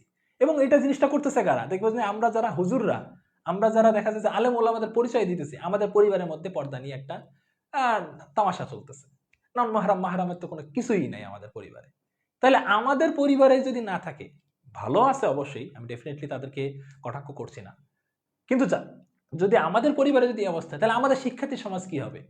পর্দা না থাকার কারণে দ্বীনি বিধানগুলো তাদের মধ্যে আসতেছে না। ফলে তখন দেখা যাচ্ছে যে কোনো অনৈতিক কার্যকলাপ, অনৈতিক চরিত্র তাদের কাছ থেকে প্রকাশিত হচ্ছে। দিন শেষে আমাদের দিন, সমাজ এবং মুসলিম উম্মাহ ক্ষতিগ্রস্ত হচ্ছে।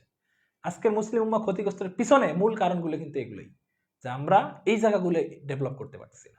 এজন্য একজন শিক্ষক হিসেবে আমাদের সবচেয়ে গুরুত্বপূর্ণ জায়গা হচ্ছে মুসলিম উম্মাহকে নিয়ে যেমন ভাবা, তামাম মুসলিম উম্মাহকে নিয়ে যেমন ভাবা, তদ্রূপ আমাদের শিক্ষার্থী সমাজকে নিয়ে ভাবা। শিক্ষার্থী সমাজের কোন জায়গায় ল্যাকিং পয়েন্ট? এই যে ডিভাইস, ইন্টারনেট, পর্দা, এই বিষয়গুলোর গ্যাপ। ফলপ্রসূ কিন্তু আমাদের শিক্ষার্থী সমাজের মাধ্যম দিয়ে আজকের শিক্ষার্থী, ও তো আগামী দিনের ভবিষ্যৎ। ও যদি ভালোভাবে নিজেকে যদি দ্বীন ইসলামের প্রতি না করতে পারে, আমরা মুখে মুখে দিন কায়েম করে ফেলি, আমাদের নিজের মধ্যে দিন কতটুকু, আমাদের পরিবারের মধ্যে দিন কতটুকু, এটা হচ্ছে ফার্স্ট টাইম প্রশ্ন। শরীয়তে যত বিধান আমরা সবগুলো পালন করি কিনা, যদি এই জায়গায় গ্যাপ থাকে, তাহলে কিন্তু আমাদের কোন মুখে দিন কায়েম, মুসলিম উম্মাহ কিন্তু দিনে দিনে আরো কি হবে, বিধ্বস্ত হইতে থাকবে, ক্ষতিগ্রস্ত হইতে থাকবে। এজন্য আমাদের ব্যাক টু দ্য পয়েন্ট, আমাদের ফিরে আসতে হবে পয়েন্টে, মূল পয়েন্টে। নবী সাল্লাল্লাহু আলাইহি সাল্লামের জীবন আদর্শে ফিরে আসতে হবে, শরীয়তের বিধিবিধানকে আঁকড়ে ধরতে হবে। এটা ছাড়া কোনো উপায় নেই আমাদের। তো আশা করছি এই হাদিস থেকে আমরা যেটা আপনাদের সাথে শেয়ার করতে চাইলাম, জাস্ট চিন্তার জগৎটা আপনাদের সাথে শেয়ার করার উদ্দেশ্য। ফলপ্রসূ যেন এখান থেকে ভালো কিছু আমাদের বের হয়, আমাদের মাধ্যম দিয়ে আমাদের শিক্ষার্থী সমাজ যেন উন্নতি চরিত্রে উপনীত হয়, এতটুকুই আমাদের স্বপ্ন, আশা। আমরা মুসলিম উম্মাহর খেদমতে কাজ করতে চাই। আল্লাহ তাআলা আমাদেরকে কবুল করুক, আমিন। দেখেন পরবর্তী হাদিস আমরা পড়ি। পরবর্তী হাদিস,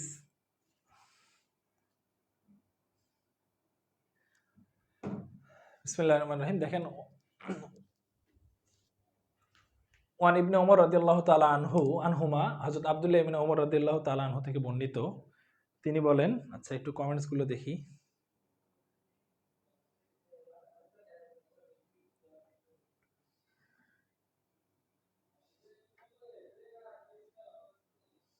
আচ্ছা দেখেন, ক্বালা রাসূলুল্লাহি সাল্লাল্লাহু আলাইহি ওয়াসাল্লাম, নবীজি বলেছেন, উমিরতু, আমি আদিষ্ট হয়েছি, আন উকাতিলান নাস, মানুষকে কি করতে, মানুষের সাথে লড়াই করতে, যুদ্ধ করতে, হাত্তা, যতক্ষণ না ইয়াশহাদু, তারা সাক্ষ্য দেয়, আল্লাহ ইলাহা ইল্লাল্লাহ, আল্লাহ তাআলা এক, ওয়া আন্না মুহাম্মাদুর রাসূলুল্লাহ, এবং আল্লাহ তাআলা রাসূল মুহাম্মদ সাল্লাল্লাহু আলাইহি ওয়াসাল্লাম আল্লাহ তাআলা রাসূল। এটা বলে যতক্ষণ না সাক্ষ্য দেয়। ওয়া ইকিমুস সালাত ওয়া ইউতুজ যাকাত, নামাজ আদায় করে এবং নামাজ প্রতিষ্ঠা করে, যাকাত আদায় করে। ফাইজা ফাআলু যালিকা, যখন তারা এগুলো করবে, আসামু, তারা মুক্তি পাবে, মিন্নি, আমার থেকে, দেমা আহম, তাদের রক্ত, ও আমু আলহম, তাদের সম্পদ, ইল্লা বিহাক্কিল ইসলাম, হ্যাঁ তবে তারা রক্ষা পাবে, ঠিক আছে, যখন ইসলামে তাদের চলে আসলো। তার মানে এমন না যে শরীয়তে কোনো বিধান যদি সে লঙ্ঘন করে ফেলে তাহলে সেটা শাস্তি পাবে না, এটা না। ইল্লা বিহাক্কিল ইসলাম, শরীয়তে কোনো বিধান, হুকুম, আহকাম যদি সে কি করে, লঙ্ঘন করে, তাহলে কিন্তু সে শাস্তি পাবে। এবং আমরা জানি রিদ্দের যুদ্ধ হয়েছিল হযরত আবু বকর রাদিয়াল্লাহু তাআলা আনহুর আমলে, তিনি রিদ্দের যুদ্ধ করেছিলেন। কেন? কারণ তারা যাকাত দিতে অস্বীকার করছিল। অথচ নবীজির আমলে কিন্তু তারা যাকাত দিত। ইসলামের ইতিহাসে কিন্তু আপনারা জানেন এটা, যে নবীজির আমলে তারা যাকাত দিত, কিন্তু নবীজির পর হযরত আবু বকর রাদিয়াল্লাহু তাআলার আমলে তারা যাকাত দিতে অস্বীকার করতেছে। পরবর্তীতে একটা সময় এক আবু বকর রাদিয়াল্লাহু তাআলা তাদের পক্ষে জিহাদ করা শুরু করলেন। সুতরাং কেউ অপরাধ করবে, যত জেনা বিবেচনা থেকে শুরু করে যত অপরাধ আছে, যত অপরাধ করবে তাদের সেটার কিন্তু শাস্তি তাকে পেতেই হবে। হিসাবুহুম আলাল্লাহ, হ্যাঁ, আর তাদের অভ্যন্তরীণ যত হিসাব, সেগুলো তো আল্লাহর কাছে, সবকিছুর হিসাব তো আল্লাহর কাছে। এখন কেউ যদি মনের মধ্যে নেফাকি রাখে, তাহলে সেটা হিসাব আল্লাহর কাছে দিতে হবে।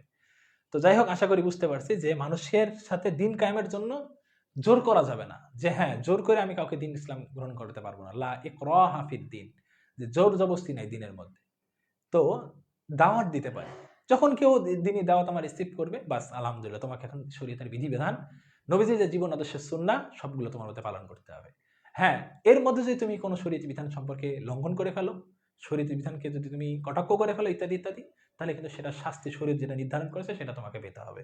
আর অভ্যন্তরীণ বিষয় সেটা আল্লাহ তাআলাই হিসাব রাখবেন। পরবর্তী হাদিস ওয়ান আনাস রাদিয়াল্লাহু তাআলা আনহু আন্নাহু, হযরত আনাস রাদিয়াল্লাহু তাআলা থেকে বর্ণিত, আন্নাহু ক্বাল, তিনি বলেন, ক্বালা রাসূলুল্লাহ সাল্লাল্লাহু আলাইহি ওয়াসাল্লাম, নবীজি বলেছেন, মান সাল্লা সালাতানা, যে আমাদের সাথে কিতাব পড়বে, মানে সরি নামাজ পড়বে, যে আমাদের মতো নামাজ পড়ে, সালাতানা নামাজ পড়ে, ওয়াস্তাকবালা, এই যে ওয়াস্তাক কিন্তু পড়ছি, এই যে আলিফটা এটা কিন্তু হামজায় ওয়াসলি, হামজা দুই প্রকার, হামজায় কতই, হামজায় ওয়াসলি। মনে রাখবেন, এটা গুরুত্বপূর্ণ একটা প্রশ্ন। হামজা কয় প্রকার আসতে পারে? হামজা তো দুই প্রকার, হামজায় ওয়াসলি আর একটা আছে হামজায় কতই। হামজায় কতই কি? যেই হামজাটা অলওয়েজই উচ্চারিত হয়, যে হামজাটা অলওয়েজই উচ্চারিত হয়, সেটা বাক্যের মাঝে আসুক, শুরুতে আসুক, শেষে আসুক, অলওয়েজই উচ্চারিত হবে। যেমন কোরআন শরীফে যেমন আমরা বলতে পারি ফা আকরিমু, যেমন ফা আকরিমু, দেখেন ফা আকরিমু, এখানে কিন্তু এই হামজাটা এটা কিন্তু উচ্চারণ করতে হবে।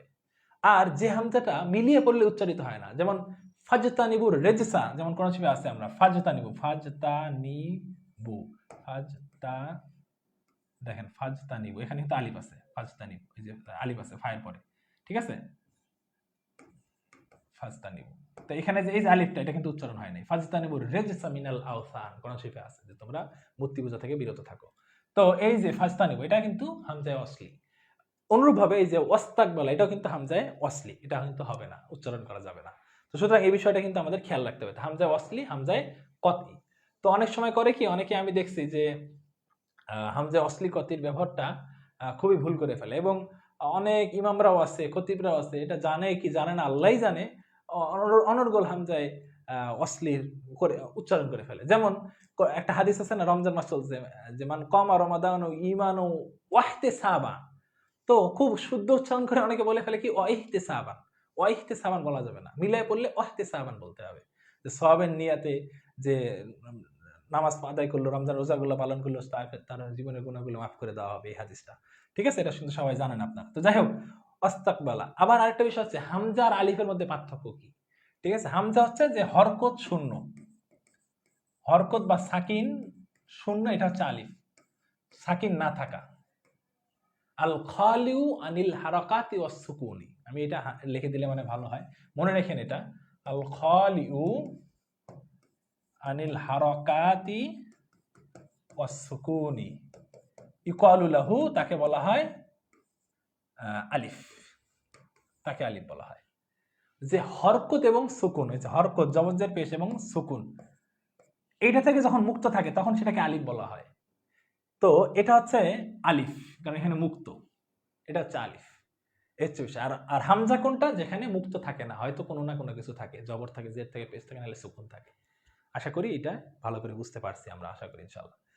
ওয়াকালা জাবিহাতানা, এবং আমাদের জবে করা বস্তু এটা সে ভক্ষণ করে।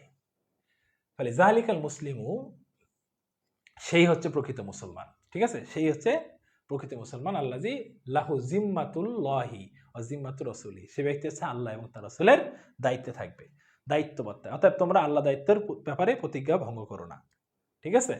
জিম্মাতুর রাসূলি ফালা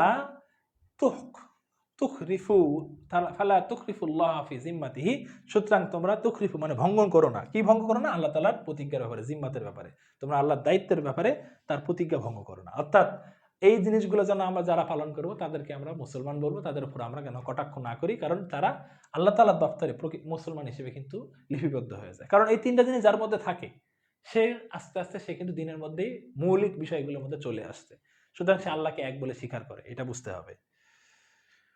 যাই হোক, পরবর্তী হাদিস আমরা শেয়ার করি, আর সময় আচ্ছা নাই, আমাদের পরবর্তী হাদিস শেষ। দেখেন, তো এই হাদিসটা আমরা নবতী কিন্তু পড়ছি যে বিদউ শব্দটা কাকে বোঝায়, 3 থেকে 9, এটা কিন্তু আমরা জানি 3 থেকে 9 এটা হবে, ঠিক আছে, এটা কিন্তু উত্তর। এবং পরবর্তী হাদিস, পরবর্তী নবতীকে আমরা এমসিকিউ, আজকে রাত হয়ে গেছে, আমাদের আর সুযোগ নাই, অল্প সময়ের মধ্যে আমরা শেষ করে ফেলবো। 2 নম্বর দেখেন, ইমানের সর্বোত্তম শাখা কোনটা? আমরা জানি লা ইলাহা ইল্লাল্লাহ বলা ইমানের সর্বোত্তম শাখা, এটা কিন্তু আমরা অলরেডি পড়ে আসছি। এরপরে ইমানের সর্বনিম্ন শাখা কোনটা সেটা আমরা জানি, কষ্টদায়ক বস্তু থেকে সরানো, সবাই জানি। আপনারা তো আশা করি পারবেন। আমি সামনে কয়েকটা আপনাদেরকে করতে দেবো, যে একটু একটু লিখবেন কমেন্টে। আশা করি এগুলো বুঝতে পারছেন। ইমানের সর্বনিম্ন শাখা কোনটা, সেটা হচ্ছে রাস্তা থেকে কষ্টদায়ক বস্তু সরানো, এটা হচ্ছে ইমানের সর্বনিম্ন শাখা। এর পরবর্তী হাদিস দেখেন, আল হায়া শু'বাতুম মিনাল ইমান। এখানে হায়া দ্বারা কি বোঝানো হয়েছে সবাই জানি, লজ্জাশীলতা, লজ্জাশীলতা বোঝানো হয়েছে। এরপর দেখেন প্রকৃত মুসলমান কে, যে ইবাদত করবে, যে অন্য মুসলিমকে নিরাপদ রাখে। হাদিস থেকে কিন্তু আসে যে অন্য মুসলমানকে কি রাখে, নিরাপদ রাখে, সেই হচ্ছে প্রকৃত মুসলমান। উত্তর কিন্তু দেওয়া আছে প্রত্যেকটা। প্রকৃত মুহাজিরকে, মুহাজিরকে যে আল্লাহর নিষেধগুলো থেকে বিরত থাকে, এটা আমরা হাদিস থেকে কিন্তু পড়ছি, প্রকৃত মুহাজিরকে।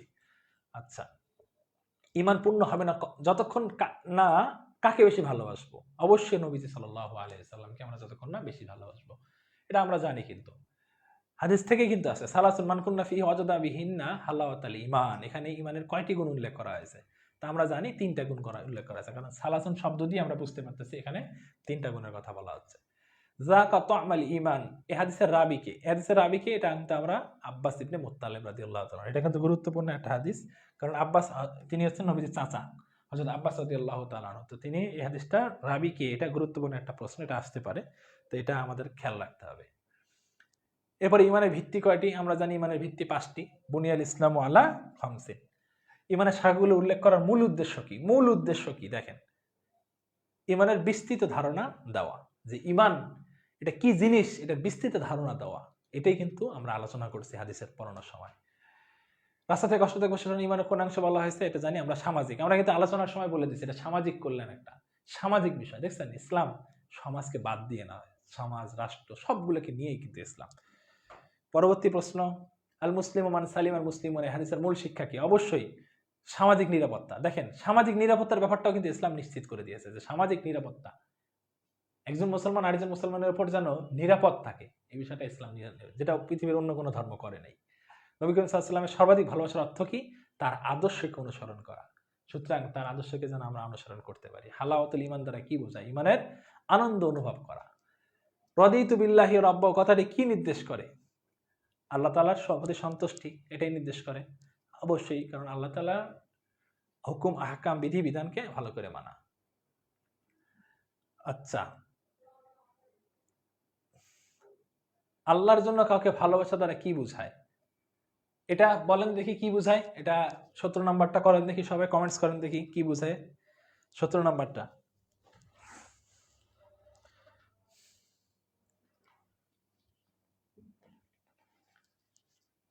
পারবেন কিনা বলতে, একেবারে সহজ, যে আল্লাহর জন্য কাউকে ভালোবাসা কি বোঝায়, স্বার্থের জন্য ভালোবাসা, আল্লাহর জন্য ভালোবাসা কি, কাউকে স্বার্থের জন্য, ডেফিনেটলি ভাবেন কি হতে পারে আরো, ধর্মীয় কারণে ভালোবাসা, আত্মীয়তার কারণে ভালোবাসা, দুনিয়াবি লাভের কারণে ভালোবাসা, কোনটা হতে পারে, একদম স্পষ্ট বোঝা যাচ্ছে যে ধর্মীয় কারণে, দিনের জন্য ভালোবাসা, আল্লাহ তাআলা বিধান, এজন্য দিনের জন্য ভালোবাসা। এই যে অনেকে পারছেন ধর্মীয় কারণে ভালোবাসা, ধর্মীয় দ্যাট মিনস হচ্ছে দিন, ধর্মীয় মানে দিনের জন্য ভালোবাসা, আল্লাহর বিধিবিধান দিনের জন্য ভালোবাসা। এই জন্য কাউকে যেন ভালোবাসলে আমরা দিনের জন্যই ভালোবাসি, আল্লাহর জন্যই ভালোবাসি। আবার কারো প্রতি যদি আল হুব্বু ফিল্লাহ অল বুগদু ফিল্লাহ, কারো প্রতি হিংসা অহংকার মানে মানে বিদ্বেষী, এটাও যেন হয় আল্লাহর জন্য। যেমন অমুসলিমরা মুসলমানদের প্রতি যে বিদ্বেষী মনোভাব লালন করে, তো তাদের প্রতি আমরা যে মনোভাব লালন করবো, এটা কিসের জন্য, আল্লাহর জন্য, আল্লাহ বিরোধিতা করতে বলছেন।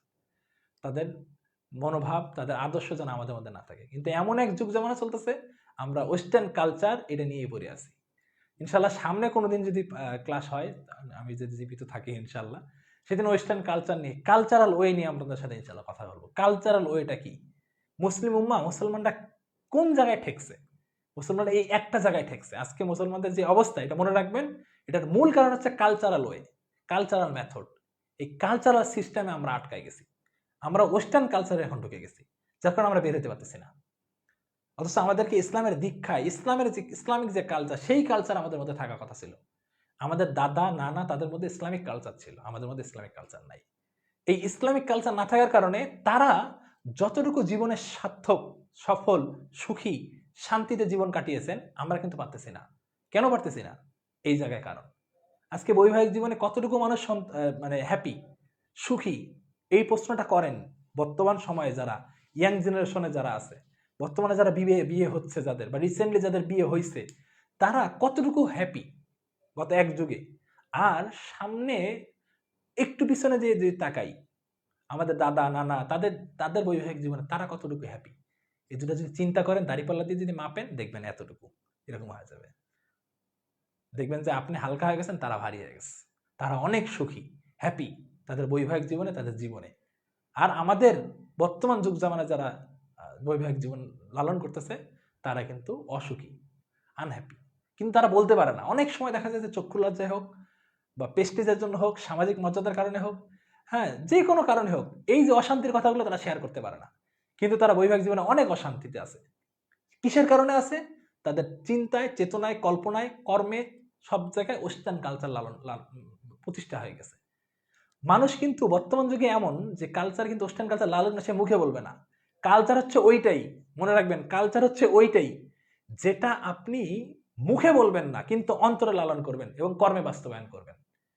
আই সে এগেইন, আমি আবার বলতেছি, কালচার হচ্ছে ওইটাই যেটা আপনি মুখে বলবেন না, বাট আপনি অন্তরে লালন করবেন, কর্মে বাস্তবায়ন করবেন। দ্যাটস দ্য পয়েন্ট, এইটাই হইতেছে। তো এই কালচার আমরা মুখে কিন্তু দিন ইসলাম, দিনের কথা ইত্যাদি বলতে আসি, হ্যাঁ, ফেসবুক পোস্টে দিনের কথা, সোয়াবের কথা, আমলের কথা শেয়ার করতে আসি, কিন্তু কতটুকু বাস্তবায়ন হয়েছে? বাস্তবায়নের জায়গাটা দেখবেন যে আমাদের ওয়েস্টার্ন কালচারের মনোভাব, চিন্তা, দর্শন, চেতনা এগুলো ঢুকে গেছে। ফলপ্রসূ আমাদের মুসলিম উম্মার অবস্থা এরকম। ইনশাল্লাহ অন্য কোনো দিন আরো এই বিষয় নিয়ে কথা বলবো, আজকে আর না। দেখেন পরবর্তী প্রশ্ন,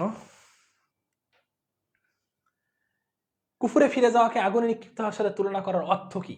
কি অর্থ? কুফুর অত্যন্ত ভয়াবহ, কুফুর সহজ, কুফুর লাভজনক, কুফুর সম্মানজনক। এটা বোঝা যাচ্ছে কুফুর অত্যন্ত ভয়াবহ, এটা হবে। ওই হাদিসটা আনকাজাল্লাহু, আল্লাহ তাআলা রক্ষা করেছে, ওখান থেকে আসছে। ইসলামের 5 স্তম্ভের উল্লেখের উদ্দেশ্য কি? ইতিহাস বলা, যুদ্ধনীতি, ইসলামের কাঠামো বোঝানো, না আইন লেখা? অবশ্যই বোঝা যাচ্ছে ইসলামের কাঠামো লেখা বোঝানো, ইসলামের যে কাঠামো, রূপরেখা, এটাকে উল্লেখ করা। এই হাদিসগুলো মূলত কোন বিষয়ের সাথে সম্পৃক্ত? অবশ্যই এই হাদিসগুলো আকীদা এবং নৈতিকতা। কারণ ঈমান মানে বিশ্বাস, বিশ্বাস হচ্ছে আকীদার অন্তর্ভুক্ত। তো সুতরাং এটা আকীদার অন্তর্ভুক্ত এবং নৈতিকতার মধ্যে রয়েছে, সামাজিক বিষয়াদির মধ্যে রয়েছে। কেউ যদি মানুষের ক্ষতি করে, এই হাদিস অনুযায়ী তার অবস্থান কি? আদর্শ মুসলিম, অসম্পূর্ণ মুসলিম চরিত্র, সেরা মানুষ, আলেম? অবশ্যই বুঝতে হবে যে সে অসম্পূর্ণ মুসলিম চরিত্র। এগুলো কিন্তু অনুধাবনমূলক প্রশ্ন, অনুধাবন বা প্রয়োগমূলক প্রশ্ন, এগুলো কিন্তু জ্ঞানমূলক না। এগুলো হাদিস থেকে, বিতর্কত থেকে প্রশ্ন করা হয়েছে। তো সুতরাং কেউ যদি মানুষের ক্ষতি করে, সে আসলে মুসলিম মুখে, নামে, নট কামে, আসলে কামে না, তার মধ্যে প্রকৃত মুসলমানের গুণ কিন্তু আসে নাই। আদর্শ মুসলমান সে হইতে পারবে না। সমাজে ইমানের প্রভাব কি হতে পারে? কি হতে পারে? নৈতিক বৃদ্ধি, বিশৃঙ্খলা, অন্যায় বৃদ্ধি, নাকি সংঘর্ষ? অবশ্যই নৈতিকতা বৃদ্ধি। ইমানের মূল কিছুই হচ্ছে, মূল জায়গাটাই হচ্ছে নৈতিকতা যেন বৃদ্ধি পায়, সমাজে যেন নৈতিকতা প্রতিষ্ঠা হয়, এটাই হচ্ছে মূল বিষয় এখানে। তা আমাদেরকে এই জায়গায় ফিরে যেতে হবে। শুধুমাত্র আমরা যেন মুখে বা কর্মে মুখে যেন না হয়, কর্মে যেন না আমাদের সবকিছু বাস্তবায়ন হয়। এরপর দেখেন, ইমানের শাখাগুলোর চর্চা সমাজে কি ফল দেয়? শান্তি, সংঘর্ষ? অবশ্যই শান্তি দেয়। নবীজি সাল্লাল্লাহু আলাইহি সাল্লামকে ভালোবাসার বাস্তব প্রমাণ কি? তার সুন্নাহ অনুসরণ, শুধু প্রশংসা করা, শুধু নাম জানা, শুধু আলোচনা করা। আমাদের মধ্যে হয়ে গেছে কি, যে তার সুন্নাহ অনুসরণ নয়, বাকি তিনটা হয়ে গেছে। আমাদের সন্তানদের মধ্যে, আমাদের ছাত্র সমাজের মধ্যে, শিক্ষার্থী সমাজের মধ্যে এই তিনটা জিনিস হয়েছে। এবং আমি একটা জিনিস আজও বুঝে পাই না, একজন মুসলমান আমরা আমাদের সন্তানদেরকে স্কুল কলেজে পড়াই, দিনই জ্ঞান পড়াই না, কোরআন শিখাই না, জানে না, দিনের বিধিবিধান জানে না। এমন এমন অবস্থা, মাদ্রাসায় পড়লেও আমরা ভালো করে পড়াই না, কিছুদিন পরে এরপরে আউট করে দিই।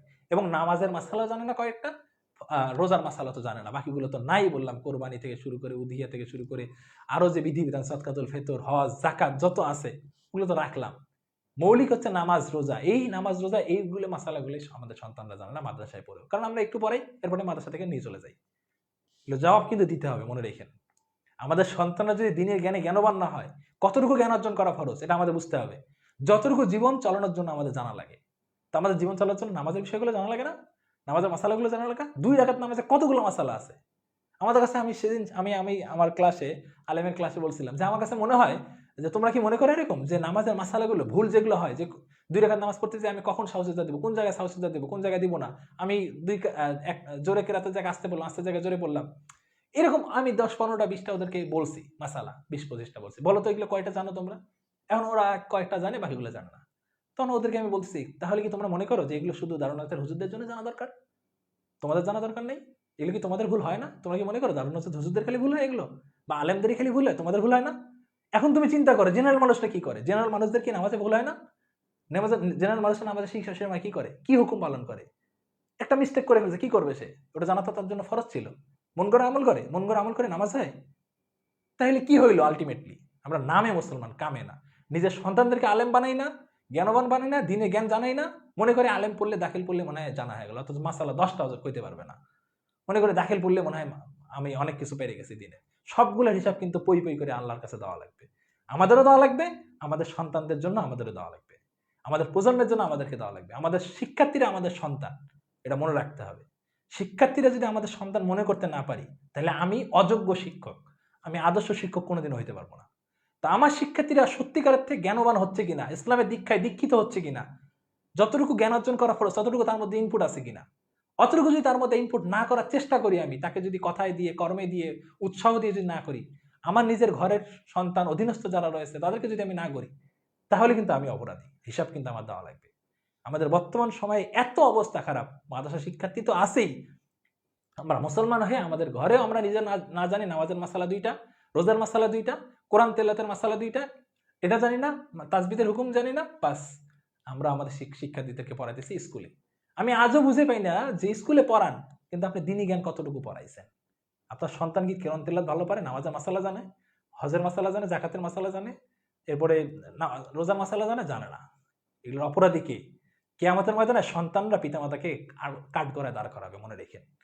এই সন্তানরা আজকের যারা স্কুল কলেজে পড়ে কিন্তু মাসালা জানে না, নামাজ পড়ে না, মুসলমান পরিচয় দেয়, এরা কিয়ামতের দিন আল্লাহর দরবারে, আল্লাহর কাঠগড়ায় এই পিতামাতাগুলোকে দাঁড় করাইবে এবং আল্লাহ আসামি কাঠগড়ায় দাঁড় করাবে যে আল্লাহ, এই আমার বাবা মা আমাকে দিন শিক্ষা দেয় নাই, আমাকে কোরআন শিক্ষা দেয় নাই, আমাকে আমার আমল শিক্ষা দেয় নাই, আমাকে নামাজ রোজা হজ শিক্ষা দেয় নাই, তুমি আমার বাপ মারে ধরো। মনে করতেছেন আপনার সন্তান অনেক কিছু হয়ে যেতেছে, দুনিয়াবি অনেক কিছু করে ফেলতেছে, এই মুসলমানের কোনো দরকারই নেই আমাদের। এই মুসলমান দিয়ে দিন ইসলাম কিছু হয় না, দিন ইসলামের ক্ষতি হয়, দিন ইসলামের ব্যাধি এরা। যতক্ষণ না আমাদের মধ্যে দিনের ইসলামের প্রকৃত জ্ঞান রূপ আমাদের মধ্যে না থাকবে, আমরা দিন ইসলাম দিয়ে কিছু করতে পারবো না, বরং আমরা দিন ইসলামের ব্যাধি হয়ে যাবো, মুসলিম উম্মার ব্যাধি হয়ে যাবো। সুতরাং আমরা মাদ্রাসায় পড়ি, চাই স্কুলে পড়ি, হটিবার যেখানে পড়ি না কেন, প্রকৃত দিনের দীক্ষা, ইসলামের দীক্ষা যেন আমাদের মধ্যে থাকে। এই কথাগুলো বলা উদ্দেশ্য কেন, এগুলো কিন্তু আমি শিক্ষার্থীদেরকে বলি না, এগুলো আপনাদেরকে বলতেছি কেন, কারণ আপনারা শিক্ষক, আপনারা জাতির রাহবার, এটা মনে রাখতে হবে। দ্যাটস ওয়াই আপনাদের সাথে এই বিষয়গুলো শেয়ার করা। যাই হোক, আশা করি অল্প সময় আমরা কিছু কথা আপনাদের সাথে শেয়ার করলাম।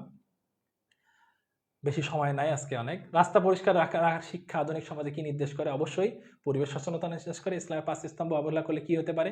অবশ্যই ইসলামের কাঠামো দুর্বল হবে, ইসলামের কাঠামো দুর্বল হবে। আল্লাহর জন্য ভালোবাসা সমাজে কি সৃষ্টি করে? অবশ্যই সমাজে ঐক্য সৃষ্টি করে। যাকাত আমাল ঈমান ধারণা একজন মুসলমানকে কি শেখায়? কি শেখায়? অবশ্যই ঈমানের স্বাদ অনুভব করতে শেখায়। ঈমানের শাখাগুলো জীবনে বাস্তবায়ন করলে কি লাভ হবে? অবশ্যই চরিত্র উন্নত হবে। এবং সর্বশেষ মনে হয় এটা আছে যে হাদিসগুলো সমষ্টিকভাবে ইসলামের কোন দিককে সবচেয়ে বেশি গুরুত্ব দেয়? অবশ্যই বিশ্বাস এবং চরিত্র গঠন। তো যাই হোক, আজকে আমাদের ক্লাস এখানে আমরা শেষ করছি। আপনারা অনেকেই আমাদের সাথে যুক্ত হয়েছেন। আমি জানি না আপনারা আমার কথাগুলো বুঝছেন কিনা, যারা আমার ক্লাসটা করছেন, বা অনেক বিচ্ছিন্নভাবে বিভিন্ন জায়গায় বিভিন্ন কথা বলেছি। আশা করি আপনারা বুঝতে পারছেন। আপনাদের সাথে এই বিষয়গুলো শেয়ার করার উদ্দেশ্য হচ্ছে আপনারা আগামীর রাহবারের দায়িত্ব পালন করবেন, আগামী ভবিষ্যতের দায়িত্ব পালন করবেন। তো আল্লাহ তাআলা আমাদেরকে আজকের এই ক্লাসটা কবুল করুক, রমজানের বরকত আমাদেরকে দান করুন, আমরা সেই দোয়া করি, আমিন। এবং আজকে যে অধ্যায়গুলো, যে হাদিসগুলো আমরা পড়লাম খুবই গুরুত্বপূর্ণ। এই হাদিসগুলোর মাধ্যমে যে এমসিকিউ গুলো, গুরুত্বপূর্ণ কিছু এমসিকিউ পড়লাম, এবং সেই সাথে পড়ানোর মধ্যেও আমরা কিন্তু গুরুত্বপূর্ণ কিছু এমসিকিউ বা টিকা আপনাদের সাথে শেয়ার করেছি। এগুলো যদি আপনারা আমলে রাখতে পারেন, পড়তে পারেন, ইনশাল্লাহ আপনারা ভালো করবেন। তো সর্বশেষ কথা, যে ১৯তম শিক্ষক নিবন্ধন নিয়ে আমাদের আত্মাদ্রিস অনলাইন মাদ্রাসা থেকে, দারুন নাজাত মাদ্রাসার স্বনামধন্য কিছু শিক্ষকদের মাধ্যমে ইন্সট্রাক্টর হিসেবে রেখে আমাদের ১৯তম আরবি প্রভাষক কোর্স শুরু হয়েছে। তো যারা আমাদের কোর্সে যুক্ত হতে চান, অলরেডি যুক্ত আছেন অনেকে, যারা যুক্ত হতে চান তাদেরকে আহ্বান করবো যে হ্যাঁ, যুক্ত হতে পারেন ইনশাল্লাহ।